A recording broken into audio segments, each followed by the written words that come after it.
refait la prédique, une courte vidéo qui revient sur la prédication du dimanche pour aller un peu plus loin dans son appropriation.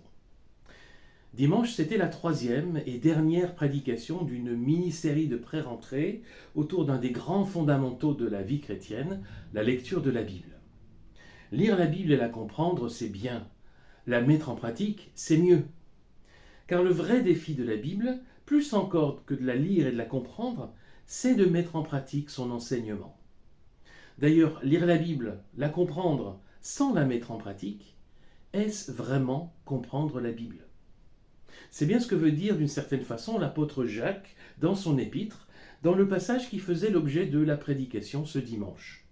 À quoi sert de lire la Bible, qui agit sur nous comme un miroir, si on fait ensuite comme si on n'avait rien lu ?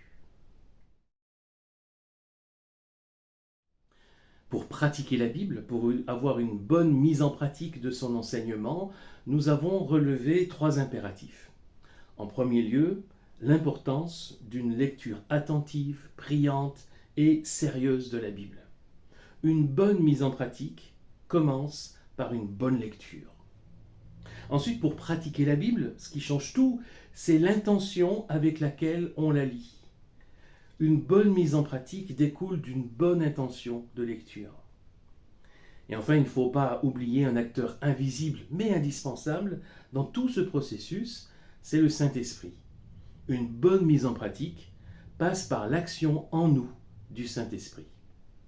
Le but de la vie chrétienne est de connaître Dieu et de l'honorer par notre vie. Si on en reste à la lecture, à la méditation de la Bible sans la mise en pratique, alors ça veut dire qu'on ne fait que la moitié du chemin. Et encore, c'est probablement la moitié la plus facile. Le défi de la mise en pratique de l'enseignement biblique est énorme.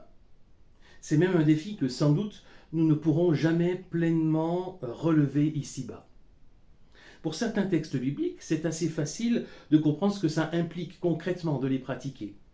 Ce qui ne veut pas dire d'ailleurs que ce soit forcément facile à faire. Par exemple, quand on lit le Sermon sur la montagne, on comprend bien ce que Jésus attend de nous.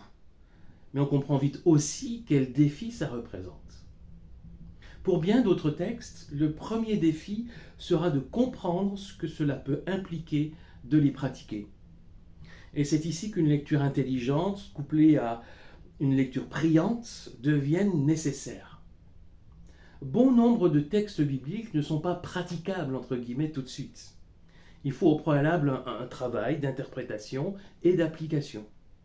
Négliger cette étape, c'est emprunter un raccourci dangereux qui nous expose à de vrais risques pour notre vie spirituelle.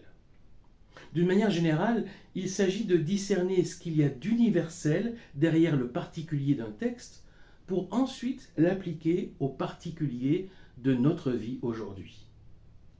Dans une lecture intelligente, il s'agit d'abord de se poser les bonnes questions. C'est vrai pour l'interprétation d'un texte, c'est vrai aussi dans son application en vue d'être pratiqué. Alors voici juste quelques questions utiles à se poser.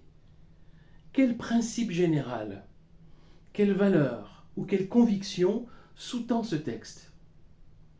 Comment est-ce que je les retrouve ou pas dans ma vie ? Comment se manifeste-t-il ou pas chez moi ? Comment est-ce que je pourrais progresser ? Ou alors comment est-ce que je reçois ce texte pour moi ? Comme une promesse ou un encouragement ? Comme un avertissement ou une mise en garde ? Comme un défi ou un appel ? Alors le mettre en pratique, c'est agir en conséquence.